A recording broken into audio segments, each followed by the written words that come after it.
Better Buildings for Humans is powered by Advanced Glazings, makers of the Solera line of products. Solera is the leading glass glazing made specifically for architectural daylighting and with extreme insulation performance. Learn more at advancedglazings.com.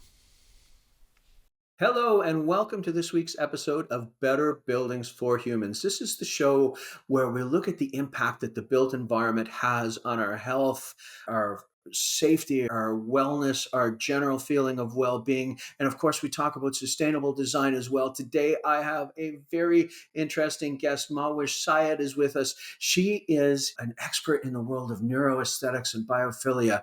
And so we're going to go to some cool places that I've never been before. Mahwish, welcome to the show. It's great to have you here.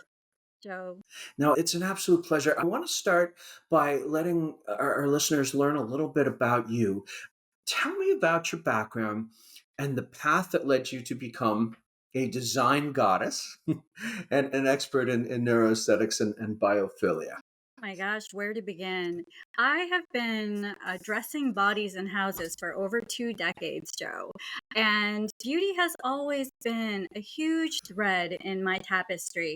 But what really charged me up in terms of neuroaesthetics and biophilia was my cancer journey. And that really lit a fire in me to synthesize all the things that I've been doing into something that actually is healing for you. I'm talking about material science. I'm talking about auditing your spaces, about the design of your space. And I also went back and got a certification in applied quantum biology, believe it or not. And so now I'm looking at circadian health and lighting as a part of how I design spaces. So after I wrote my book, Purgatory to Paradise, which surprised me so much. It was a #1 new release in neuropsychology and so many other different categories, including health and spirituality and sacred sexuality, paint and wall covering.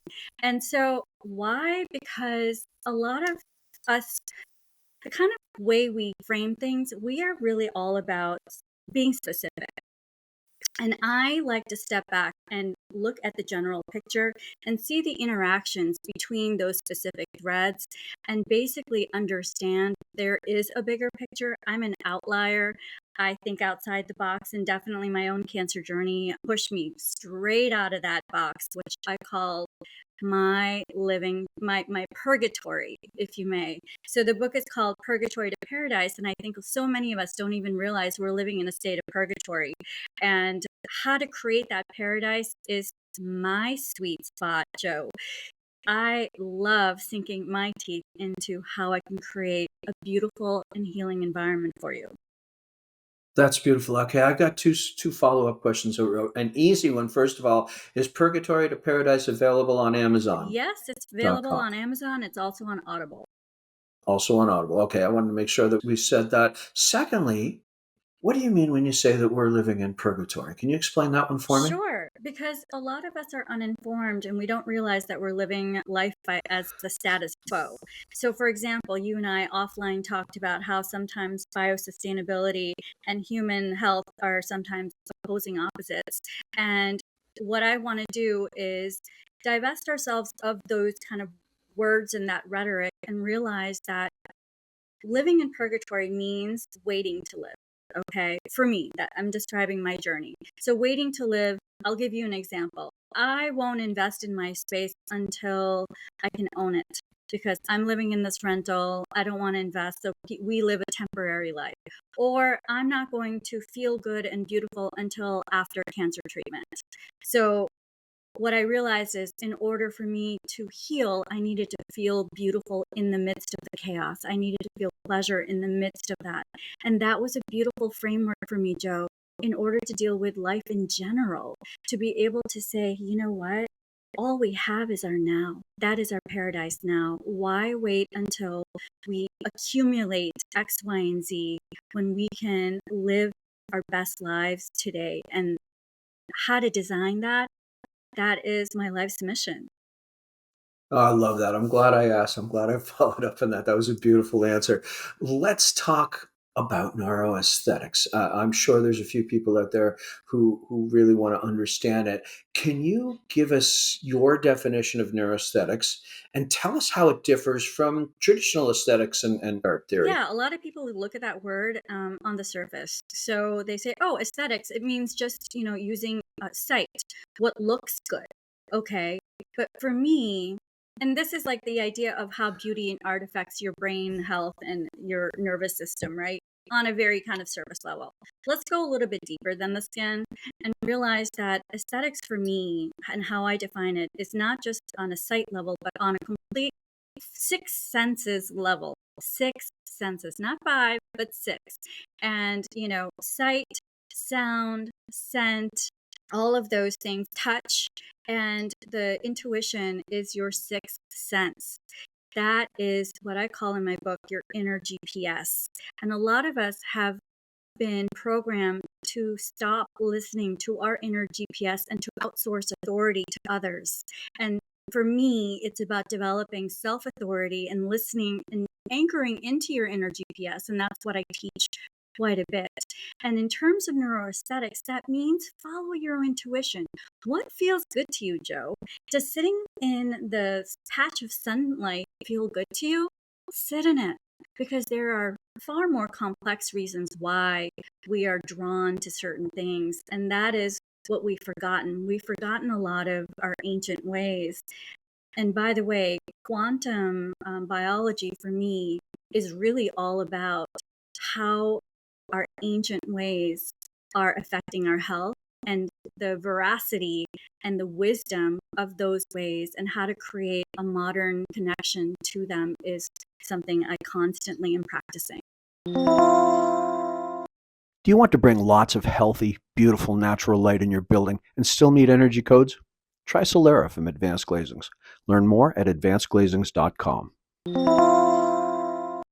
Yeah, we're really starting to learn the science behind a lot of ancient wisdom. I've had a number of guests on that basically live in that world, and they're as science driven and as nerdy as any sort of other field of science. But they're discovering that things like just being in the sunshine for a particular part of the day, which a lot of people would say, "Oh, that's 1960s hippie baloney," but we're finding that it's not. That there are real serious activities that take place in our body that need that sort of healing that comes from the sun and comes from fresh air and comes from connection to nature. So yeah, I love this world.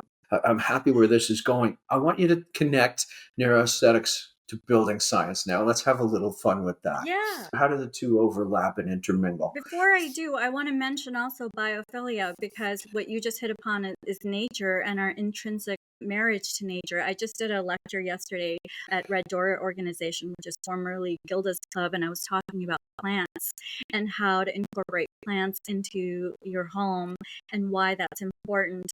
So the idea of ancient ways, it's kind of more than just a concept because if you look at your human existence as a 24-hour clock, the you know the last 30 seconds have been electrified and where we've been really divorced from nature. The other 23 plus hours we've been very much intrinsically married to the seasons, married to the cycles of the sun, because we didn't have that access to that electrical technology. So in that way, our biology is still very much married to those rhythms, the circadian rhythms, and how that translates now into creating spaces is just really wonderful, whether it's an already pre-built space that I'm assessing or creating something from scratch. The number one thing I find is really important is to not separate between indoor and outdoor. That's what I'm realizing in a massive way. There's a major kind of convergence between a marriage again of what we've separated out, like this, even in our verbiage of protection from the elements.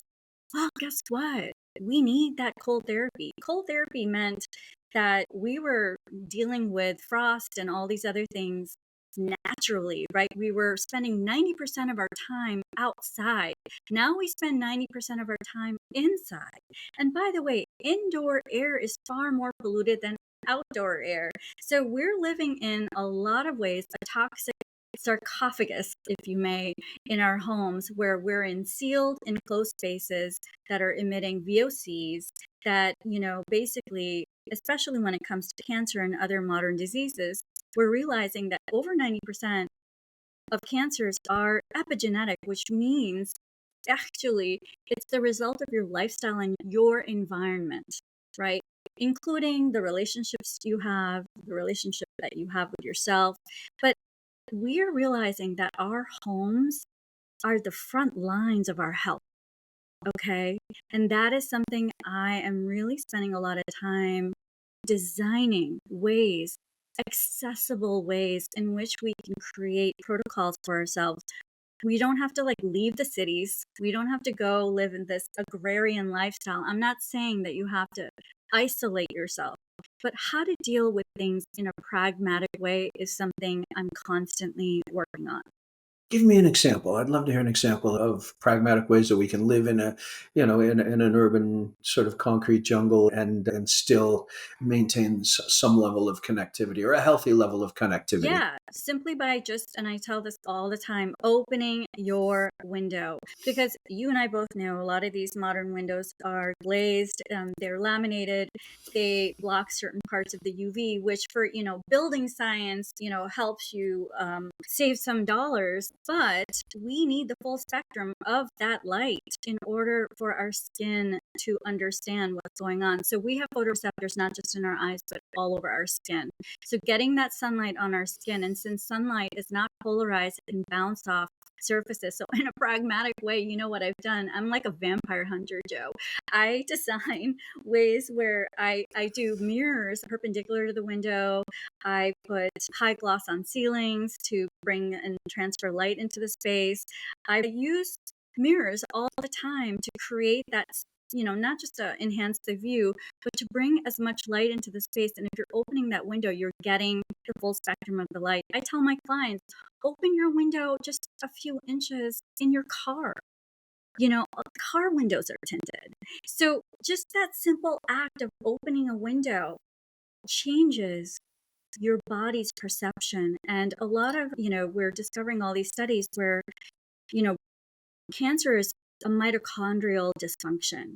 And our mitochondria is basically in a state of confusion because of the lack of the full spectrum of light that we're getting.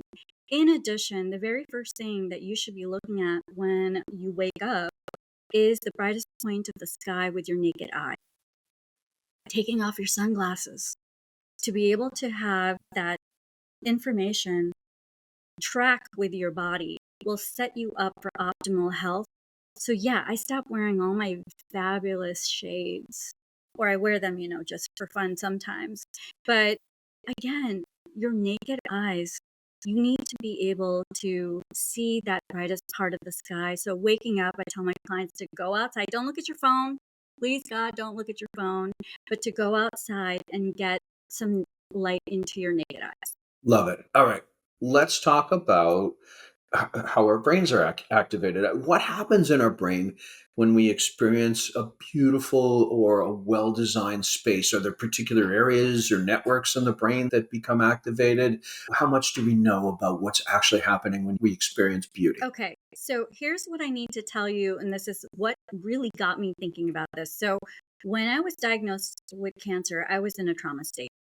And what happens when you're in a trauma state, you're in an activated sympathetic nervous system state where you're not able to rest, relax, and when your healing happens in your parasympathetic state. So that means that your brain waves are calmer, you are in a theta state. And I naturally, Joe, started designing rituals of reverence. I call them rituals of reverence. And I'll give you an example. What I did, and this is a neuroaesthetic sensory experience. So when I was going through chemo and I couldn't eat my favorite spicy Pakistani dishes that my mom was cooking up for me, I ended up just slicing a banana on my best dishes that I didn't even use that were gathering dust on the top of my cabinets. But my best silverware, I put tablecloths down, I sprinkled the table with rose petals, I lit candles. So I had this full sensory experience while I was eating that sliced banana. Now, mind you, I couldn't taste things. right? So I used all the other senses to be able to create a neuroaesthetic experience intuitively, right? To be able to feel good while I was eating that banana. Now, that gave me so much information because what I realized afterwards was that I was naturally employing neuroaesthetic principles to draw myself into my parasympathetic state so that I could heal. And I think when you are suffering from any kind of chronic disease, especially, say, for example, even cancer, that's when you need beauty the most. Not just I'll only have beauty. A lot of times people think beauty is a luxury, that it's only reserved for the affluent and the wealthy. And I believe that everybody deserves beauty, especially when you're sick, especially when you're distraught. Beauty helps calm you and it helps you ground back into your body. And again, when you're in a trauma state, a lot of people disassociate and they're in their head. And so using all the five senses, six senses, to draw yourself back into your body might be counterintuitive, but you got to feel in order to heal. It's interesting. I think about beauty sometimes, and well, it's Friday night. It's 7 o'clock. Let's go experience some beauty. Or it's Saturday afternoon. It's 2 o'clock. Let's go experience some beauty. So instead of building beauty into the majority of my existence, slot it in at specific times. And I bet I'm not alone. I bet that's a common experience to only take beauty in like almost planned and scheduled as, this is my hour of the week where I get to experience beauty. Can you comment on that experience that I had? Yeah, big time. Do we schedule time to breathe? Right. I mean, Feels like I, that sometimes. right? But like, you don't schedule time to breathe. You're breathing, it's natural. Right. You will die if you don't breathe. And that's how I see beauty. I literally do. I think it's just as vital as breathing, as your breath, because it is life affirming. To me, the way I define beauty, let's go there, Joe. Let's go there. The way I define beauty is Mhm. divine cellular alignment, aka a la Bruce Lipton. Okay, the divine intelligence of our cells. There is a spiritual nature to beauty. It's divine grace. When we are in alignment, what I mean is mentally, emotionally, physically, right? On every level, spiritually, you are then in a state of grace and beauty. That's what beauty is. It's not, I know it's been hijacked by the cosmetics industry and people think about, surface level beauty, and the beauty industry is like all about surface, what appears a certain way. But do a lot of these people actually feel beautiful on the inside? I don't know. To me, it's about feeling that beauty. And how do you feel that beauty? By not slotting it on a Friday night or a Saturday night, because you deserve to feel beautiful all the time, especially when you are in a trauma state. I'm telling you this right now, and this is why it's so important for me and why I work with cancer survivors and doctors, is that's when people need beauty the most. And creating an environment, like, say, for example, you go to your most posh favorite vacation, you go to a resort, you go to that hotel, and that hotel, you immediately smell something beautiful in the lobby. It's, beautiful lighting, there's a water element, there's beautiful flowers, a biophilic element. Why can't that be your hospital, right? Why do I have to Mhm. go on vacation in order to feel beautiful? So employing all of those elements into your everyday space is something I teach all the time.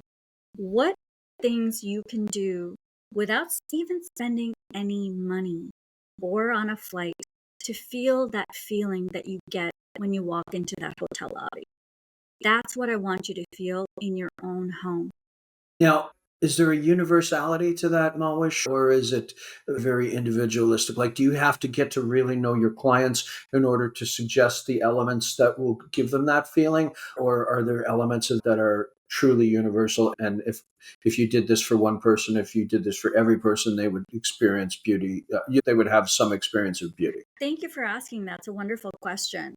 It depends on how deep you want to go with it. I mean, I offer concierge level high-end service, and I have relationships with my clients over decades now. So it really depends. And I consider myself an anthropologist in many ways. I mean, I had a client who I did a wedding dress for, and then I did a maternity outfit for, and then I ended up doing their kitchen. So it was like all these stages of getting to know them and creating what something very specific to their needs. So there's that level. But in terms of the universality of certain elements, yes, I believe that there are certain key elements that we all can benefit from on a very granular level. And that is something that's why I designed my course, Claim Your Paradise, for that very reason, because I was constantly being asked the same questions in the workshops that I taught. I'm like, okay, I got to put this all in one place because there is a cheat sheet for these types of things.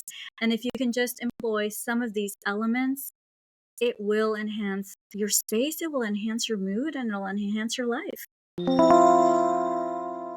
Manage the connection between building occupants and the outside world using Solera translucent glass. Learn more at advancedglazings.com. Oh, I love it. All right. We have to change subjects a little bit. A little bit. I want to talk about biophilia. We've left that alone for a little bit. Can you give us your definition of biophilia, Mahwish? My definition of biophilia is our intrinsic love and marriage to nature. My definition of biophilia is based in quantum biology. The fact that for thousands and thousands of years, our bodies have been aligned with the seasons and with the sun matters, and with nature, it matters. There's something called brainwave entrainment, and that happens when you're in a space where you're looking, you're listening to the ocean waves, which are very similar to your brain waves when you're sleeping. So there are certain things, certain sounds like birds chirping, and what that does to our brain waves as well, because for thousands of years, if birds were chirping, that meant that environment was a safe environment, because if there was a predator around, they would stop chirping. So the idea of these simple things on a sensory level, not just, looking at nature. I'm talking about the total experience of nature. The fact that we're electrical beings and we were barefoot for a long time, and that we got that natural grounding and those free electrons from the earth. And now that we're wearing, rubber soled shoes where we don't have that connection to the earth's energy, that has an effect on our health, Joe.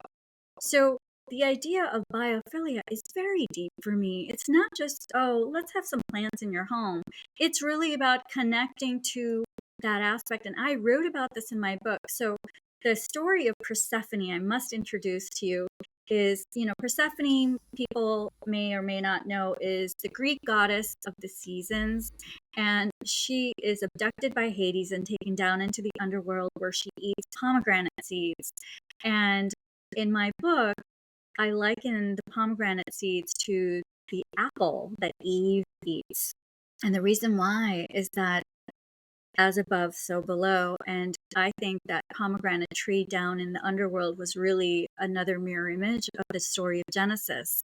And so the symbolic part of us eating these seeds, and then Persephone having to commute between the upper world and the underworld, is symbolic for our bodies. When we are sleeping, we're in our underworld. Our body is experiencing apoptosis and autophagy. We're recycling our cells. We're regenerating our cells. We're regenerating our organs. So, and then when we wake up, we're in the upper world, like Persephone.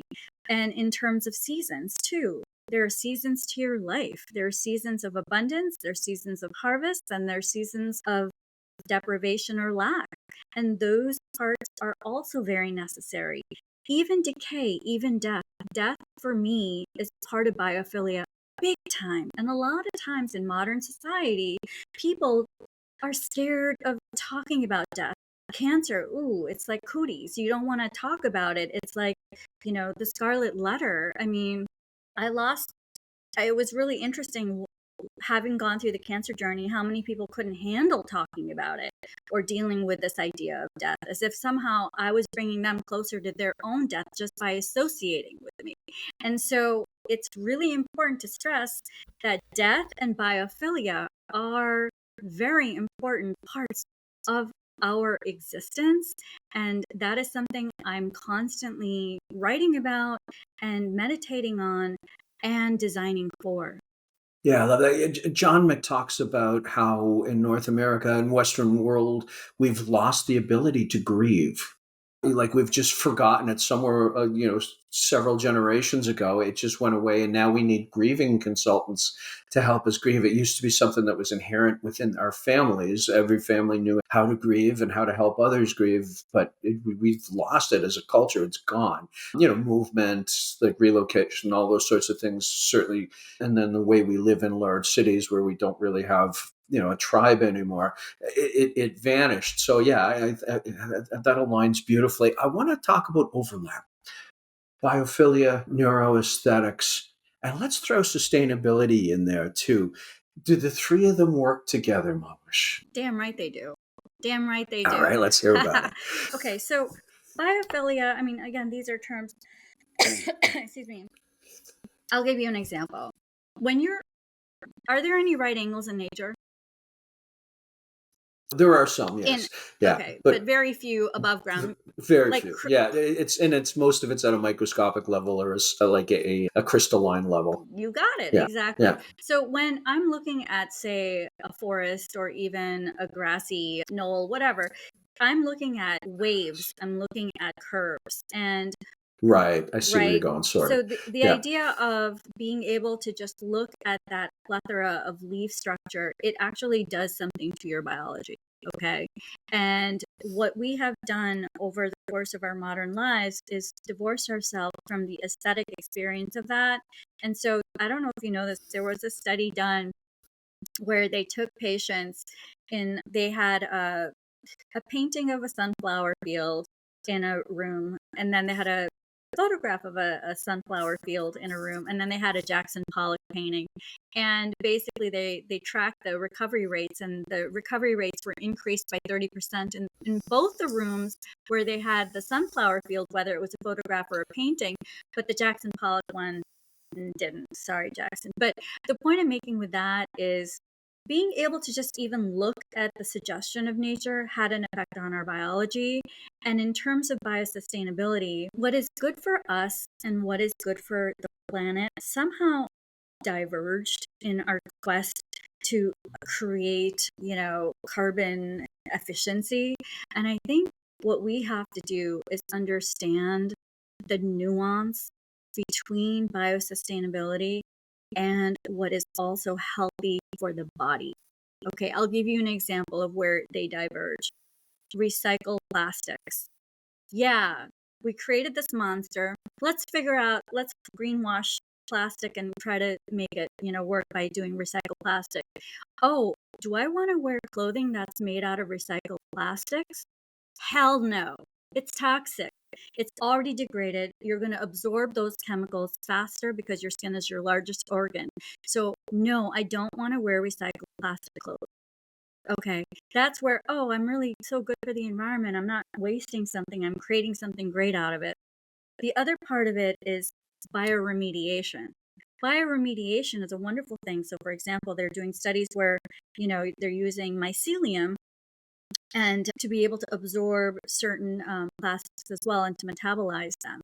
So, what can we do to create something that works for both our bodies and the environment? The other thing I want to mention, and I have a huge background, I have a museum background in textile conservation. I love what we have grown: linen, we have grown cotton, we have leather, we have sheepskin, we have wool. All of these things are biosustainable, Joe, right? And they don't kill us. So getting back into those, again, back to those ancient ways, what worked for us for the last, I don't know, 23 hours of that human clock versus the last 30 seconds. We're so seduced by, a lot of the greenwashed elements. So for me, it's really about getting back to what has worked with our biology and to create new things. And now they're creating even bricks out of linen. You could do so much with what our earth is naturally producing, and it biodegrades beautifully.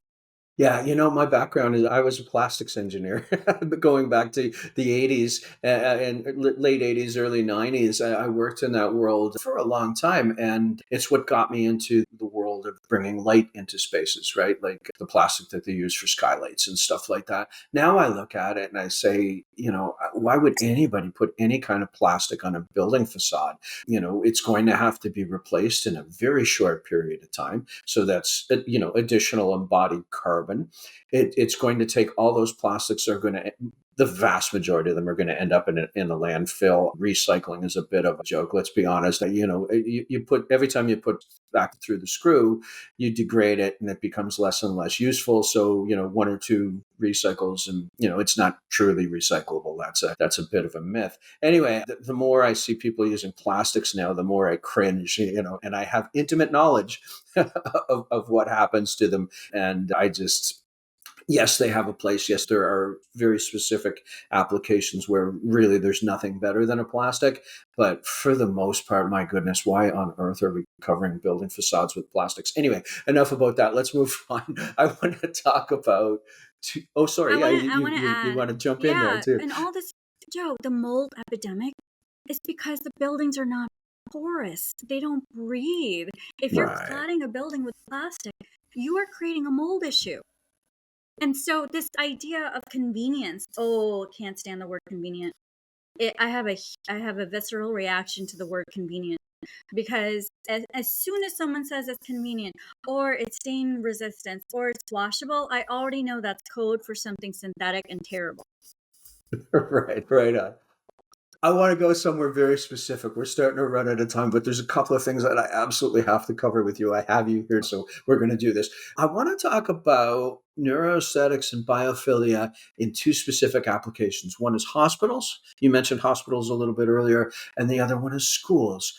Let's start with hospitals. Tell me about the relationship between healing in a hospital environment. Something that you have some experience with, very personal experience with. How does one create, hospital spaces? Or just give me some ideas on how we can create spaces that promote faster, more effective healing. Oh my gosh. First things first, I would say incorporate as much natural daylight as possible into that space, whether it is a skylight, plastic or not. I would Right. definitely bring natural daylight and the ability to look at plants. So hospitals have done this, and there are case studies all over the world now where they have used plants within the space, or even if there's an issue, and there are sometimes issues with having plants in the space where there's a wall of glass between you and the actual plant wall. So at least you're able to see the plant and you can see that natural daylight coming out down on those plants, but you don't have to, breathe in anything if there's any issues for that for immunocompromised people. So there's those two elements. And the other part I want to say is it's interesting because textures matter to me. So the idea of, a lot of rules about using vinyls and cleanable things. So for me to get back into soft textures that people feel. So they'll think about it through the sensory lens. What you touch matters. So a lot of them are using like even hospital gowns that are soft, that have like a soft kind of suede feel to them instead of something that's really rough and scratchy. So even on that level, your hospital experience of what you touch matters, what you see matters. And so all of those elements, sound, all of those elements matter. What you smell, you know. So I used to wear essential oil on, I would dab a scarf on the corners with lavender essential oil before I would go into my chemo infusion. And I would smell that scarf to kind of ground me back into my happy place. And that's what I advise other cancer patients to do for themselves. Because again, using all your senses, if the hospital can't do it, you have agency to create that experience and to curate that experience for yourself. So it's not so much, what they can do for you, but what you can do for you. And the other part I have to say, and I'm involved with various organizations that bring art into hospitals. So the idea of not just for patients, but for doctors to be constantly faced with illness, to have that ability to create that zone for themselves, whether that's a mural, whether that's color has a frequency, it has vibration, and to bring color in instead of having it be antiseptic, to have reds, to have, and there again, more studies they're being done on the effect of color on people's nervous system, and it's working, Joe. It's working. That's cool. What about community? Like the connection to community, is that helpful for patients? And if so, how do we employ it? How do we facilitate that for faster Oh my healing? gosh, I wrote an article for Elephants and Tea magazine called "You're Not Alone and I Love You Too." And it was about my cancer journey, and it was all about community. And I used the analogy, actually, Johan Hari did a TED talk about addiction and how the opposite of addiction wasn't sobriety, but it was connection, right? And so I created the analogy of, well, the opposite of illness isn't, wellness, it's actually connection. So the idea of connectivity is really important. I do workshops with cancer patients. I did an in-person workshop a few weeks ago at Mount Sinai, and that level of shared community with those going through active treatment or even online with those who are, a lot of times when you go through active treatment and then treatment's over, you don't get attention anymore. And I know I definitely suffered from not having that daily connection with my own healing team. And so community, I realized, was such an important thing for us to continue to heal, because especially after going through cancer, it takes years to heal from that. And we need community the most when we're in that state. So I believe you hit upon a wonderful question there. And yes, community through arts therapy, sound therapy, there's a lot of different healing modalities that are now available. And I'm happy to celebrate that, because I have seen it firsthand how it changes one's health. Yeah, okay, I love that. I want to take you back to schools.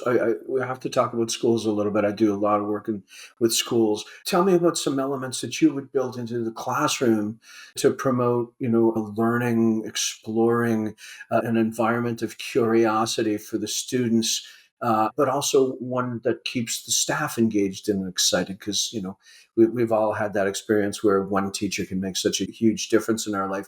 What can we do to make the best sort of learning environments for our kids and the teachers that teach them? Actually, what I found really successful is a couple of things. One, where the students are not facing one way, but facing a circle or in a semicircle. So seat placement actually affects how you perceive a lesson, really simply put. So when they're facing one another and having an active discussion, seeing each other instead of seeing backs, a sea of backs. So when you're making eye contact and you face one another, it actually has a big difference in how you experience that lesson. So not just the teacher's face, but other kids' faces, or whether they're in groups, like when in a lab setting, when there's a lab partner or there's a foursome that are, again, if you notice, they're facing each other and they're dealing with a problem at hand. But even like smaller group settings where they're in different tables facing one another, just from a spatial planning point of view, it's totally fixable, Joe. That you don't need $1 million renovation to be able to bring chairs together. Do you know what I'm saying? So that is something that I Mhm. found really interesting. The other thing I find really effective is also as much natural daylight as possible and color. Color in the space makes a difference. And when I talk about, you know, a lot of times schools have issues with lighting, but even if you brought in a simple standing lamp that you plugged into the wall, it creates that warmer light versus the cold fluorescent or the cold LED. We haven't even talked about we could do a whole other podcast on lighting alone and my issues with it. But the ability to create different types of lighting actually has a huge effect on your mood and your receptivity. Oh, absolutely. I've had multiple lighting designers on the show and doctors who've studied the impact of light on our health. And it's just extraordinary. Like, one of the reasons LEDs are so incredibly efficient, electrically efficient, is that they basically remove much of the red spectrum. And now we're finding that might be a huge mistake. Like that, there's a lot of healing that takes place in the presence of near infrared light, of red light just in the near IR. And with all of that gone, there are some pretty significant health outcomes. Also, the removal of near IR with low E coatings on glass, we've blocked out a lot of the red wavelength. So we've got windows, which, supposedly are supposed to make us more healthy, but they're not bringing in all of the sunlight. So those things, and we're learning that they have profound impacts. There's even studies happening right now to determine if that's what's actually causing the myopia epidemic. Everybody just assumes it's computers, but none of the evidence support that. More of the evidence supports the lack of red and near IR in modern lighting. So yeah, there's a lot to unpack there for sure. And I would maybe like to have you back for another episode. What I'd like to do actually would be to get together a panel and just have a really good go at lighting between natural light, artificial light, best types of artificial light, and from a design, like an aesthetic perspective as well. But we'll talk about that. We'll definitely talk about that offline. Let's go to the $1,000,000 question. There's a question I ask every guest, and I ask them to answer it from their own perspective or whatever perspective they'd like. What makes a great building? What makes a great building is balance between those materials and your experience of that. It's one thing to have a beautiful building on an aesthetic level, but you don't feel good, right? So exploring a building that helps you to feel in divine alignment on a cellular, emotional, and spiritual level, because I believe that your building, your home, is your living ecosystem. It's alive, right? And there is communication happening between your body and your space without you even realizing it. So for that dialogue, Joe, to be one of harmony and balance is my $1,000,000 answer. I love it. That was definitely $1,000,000 answer. All right, Mahwish, is there anything that you'd like to promote? Any sort of big announcements that you'd like to make before we go? Sure. I have a special gift for your listeners. It's at claimyourparadise.com/podcast. And those are my top 5 things that are the healing essentials that your home can have today to help you get on track with what we've discussed here. And I want to thank you so much for such a wonderful dialogue, because it takes two to tango. And I think that we have a lot of synergy here. So thank you for that. It was an absolute pleasure for me as well. So before we go, one more time, Purgatory to Paradise is the name of the book, and give us that URL one more time. Claimyourparadise.com. Perfect. Mahwish, thank you so much. Thanks so much for having me. Take care. We hope you enjoyed this episode of Better Buildings for Humans. For more information on the world's best light diffusing and highly insulating glass glazing, please visit advancedglazings.com.